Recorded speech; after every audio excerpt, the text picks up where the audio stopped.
Et on va passer sur l'approche digitalisée. Je vous ai noté quelques tendances d'une étude Marquez, qui a été réalisée sur un certain nombre d'entreprises. Donc 62% des directions, en tout cas des directions financières pour 2024, jugent que parmi leurs priorités, c'est de garantir cette conformité des processus. 52% considèrent que la digitalisation du cycle fournisseur apparaît comme prioritaire et 45% envisagent d'investir dans l'IA d'ici 3 ans. Donc ça, c'est le résultat d'une étude PwC et de la DFCG. Donc on voit très bien que ce processus arrive en tête des processus à digitaliser en priorité.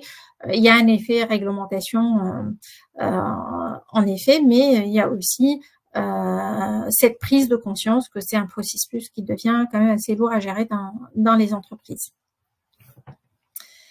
Et donc, qu'est-ce qu'on attend comme bénéfice justement quand on parle de la digitalisation de ce processus?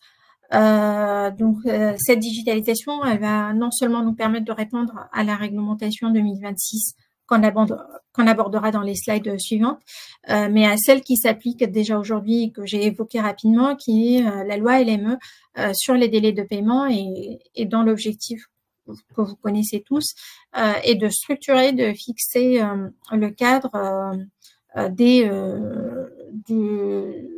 crédit interentreprise, disons-le. Donc, en cas de manquement, dans le cadre de cette loi, un certain nombre de pénalités sont encourues et applicables par votre fournisseur, mais au-delà de ce que la DGCCRF peut, de ce que votre fournisseur peut vous facturer en guise de pénalité, on risque d'être affiché par la DGCCRF, et puis il y a des sanctions aussi de non-respect de ces délais de paiement qui peuvent aller jusqu'à 2 millions d'euros pour une personne morale. Donc c'est quand même pas négligeable. Il faut pas prendre le risque, notamment par rapport à ces délais de paiement fournisseurs. Donc il y a cet aspect de conformité, mais il y a aussi des aspects de simplification de processus, de réduction de ce poids des tâches que je viens de décrire, ces tâches administratives très fastidieuses qui peuvent être sujettes à des erreurs. Et ce qui est attendu de l'automatisation à ce stade, c'est vraiment d'améliorer cette efficacité opérationnelle qu'on cherche tous. Aujourd'hui, c'est le nerf de la guerre dans toutes les entreprises. Et donc, ramener de l'automatisation, notamment au niveau du traitement de ces factures fournisseurs, de ces commandes ou des processus que je viens de décrire ou des paiements, va nous garantir cette efficacité opérationnelle et va aussi simplifier tous ces contrôles internes qui nous exposent à des risques, notamment au niveau de la fraude, mais aussi au niveau des retards de paiement ou des contrôles d'audit ou de comptabilité. Donc, il y a aussi d'autres aspects, notamment qui sont liés à la sécurité, donc en matière de gain au niveau de ce bénéfice, c'est de pouvoir sécuriser toutes ces données de la compta fournisseur. Bon, la sécurité, elle englobe toutes les données de l'entreprise, mais aujourd'hui, le sujet, c'est la compta fournisseur. Et donc, ce gain en matière de sécurité va se matérialiser à travers des vérifications systématiques de toutes les données de la facture, s'il y a une TVA mal enregistrée, un numéro de fournisseur qui est mal renseigné, etc. Les rapprochements automatiques entre facture, bon de commande, bon de livraison pour pouvoir aussi s'assurer que votre fournisseur a bien honoré votre commande et qu'elle correspond vraiment à ce que vous souhaitez, vous allez payer. Et puis, tous les contrôles d'anomalies avant le paiement, les doubles de paiement, les fraudes potentielles ou autres. Et puis, dans certains cas, il faut aussi le rappeler, on a tous vécu dans nos entreprises des factures qui sont payées en double et qui peuvent engendrer des pertes de trésorerie, notamment pour l'entreprise. Et les données fournisseurs, bien entendu, on a bien évoqué la fraude à travers les données fournisseurs, les données d'IBAN, etc. Au niveau de la circulation des données, ça va impliquer un meilleur partage en interne de l'information, mais aussi quand on a de bons outils collaboratifs, c'est aussi un partage d'informations avec les fournisseurs, où est-ce qu'elle en est sa facture dans le cycle de traitement,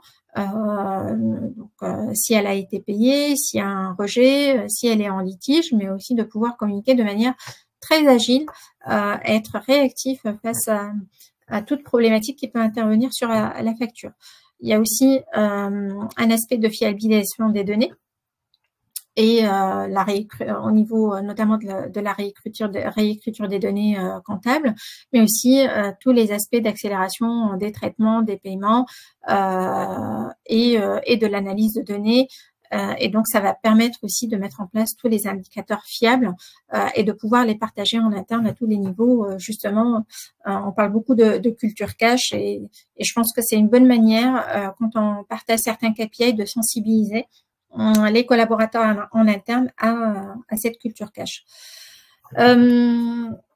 J'avais évoqué tout à l'heure aussi que à peu près 30% du temps des comptables, ou 33%, il me semble un tiers, des comptables et du temps des comptables est consacré à la saisie des données. Donc ces données qui vont venir de pièces comptables qu'il faut centraliser, les formats sont divers, papier, PDF, images, manuscrits, etc. Et en rendant cette saisie comptable automatique, c'est beaucoup de temps qu'on libère pour que la fonction comptable puisse se consacrer à des tâches à forte valeur ajoutée, mais aussi la digitalisation ici va être très vertueuse pour supprimer toutes les potentielles erreurs humaines qui sont liées à ces processus manuels fastidieux et inutiles. Et puis, dernier point, c'est éviter les risques. Les risques ne s'arrêtent pas uniquement aux erreurs de saisie, mais aussi les risques qui sont liés à la fraude, à la digitalisation, à la fraude, à des données qui sont pas bien qualifiées. Et donc, la digitalisation va aider à systématiser ces contrôles et à mettre en place les alertes nécessaires et en automatique en cas de détection d'une activité suspecte. Et puis, le dernier bénéfice, les retards de paiement, éviter les retards de paiement, éviter les sanctions. Donc ça, c'est aussi un point très important sur lequel il faut être vigilant. Et la digitalisation va nous apporter beaucoup, notamment sur cet aspect-là. Donc, le délai de paiement va être raccourci. Pourquoi? Parce que les actions avant le paiement ont été accélérées et raccourcies aussi. Donc, voilà un peu tous les bénéfices. On a beaucoup évoqué la facture électronique. Donc, la facture électronique, certes, c'est un projet qui est structurant, mais c'est aussi un levier aujourd'hui incontournable pour accélérer ce processus procure-to-pay ou ce processus de gestion des factures fournisseurs. Et même si elle n'est pas encore obligatoire en France, elle va l'être à partir du 1er septembre 2026. Donc, c'est peut-être le moment de se pencher sur le sujet si ce n'est déjà le cas. Et donc, pour reprendre un peu le contexte de la facture électronique, je préfère toujours donner une genèse de cette facture électronique pour dire que ce n'est pas un sujet d'aujourd'hui, ou c'est vraiment un sujet qui date depuis une trentaine d'années maintenant, même plus, qui est arrivé au moment de l'EDI fiscal, après le PDF signé, la piste de dite fiable. Si vous facturez des collectivités ou des administrations publiques, vous avez sûrement mis en place un nouveau processus de facturation à travers le portail Chorus Pro. Et puis en 2020, il y a eu l'article 153 de la loi de finances qui a été suivi par l'article 195 du projet de loi de finances 2021 et qui a rendu obligatoire la facturation électronique entre les entreprises. Et donc, c'est ce que va aborder Marie-Zoé après. Je rappelle rapidement qu'est-ce qu'une facture électronique. C'est une facture qui est créée, envoyée, reçue et conservée sous forme électronique dans les conditions légales en vigueur. Donc, gardez bien cette définition. Vous allez beaucoup entendre de factures électroniques dans les prochains mois, si ce n'est déjà fait. Mais c'est toujours important d'avoir une définition bien claire de ce qu'est une facture électronique, parce qu'aujourd'hui, le fait de numériser, par exemple, une facture, ce n'est pas une facture électronique et ça n'a pas un aspect conforme. Donc, je passe la main à Marie-Zoé pour nous parler des objectifs de la réglementation 2026 et puis de notre proposition de valeur commune et tout ce qui va arriver dans les prochains mois.